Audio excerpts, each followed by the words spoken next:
সক্রেটিসের কাছে একটা স্টুডেন্ট জিজ্ঞেস করেছিল যে স্যার আমি যদি সাকসেসফুল হতে হয় সেক্ষেত্রে আমাকে কি করতে হবে। তখন সক্রেটিস বলেছিল যে ইচ্ছে শক্তি তৈরি করতে হবে। তো তখন সক্রেটিস যখন বলেছিল ইচ্ছা শক্তি, তখন স্টুডেন্ট প্রশ্ন করেছিল যে স্যার তাহলে আমি ইচ্ছা শক্তি কীভাবে প্রয়োগ করব এবং সেটা কিভাবে বিশ্লেষণ করব। তখন সক্রেটিস কোনো কথা না বলে তার স্টুডেন্টকে নদীর পাশে নিয়ে যায়। নদীর পাশে নিয়ে যাওয়ার পর পানির মধ্যে তাকে চেপে ধরে রাখে।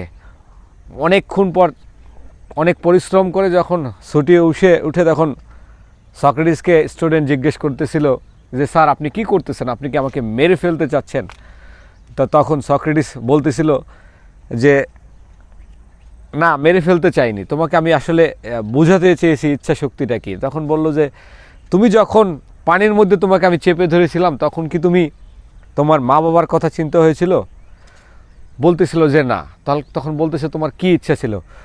আমার ইচ্ছা ছিল একটাই, আমি আসলে অক্সিজেন নিতে পারতেছিলাম না, আমাকে অক্সিজেন নিতে হবে, যেভাবেই হোক না কেন উঠে আমাকে অক্সিজেন নিতে হবে। তাই আমি কি জোর করে মানে ইচ্ছে শক্তি প্রয়োগ করে আমি উপরে উঠে অক্সিজেনটা নিয়েছি।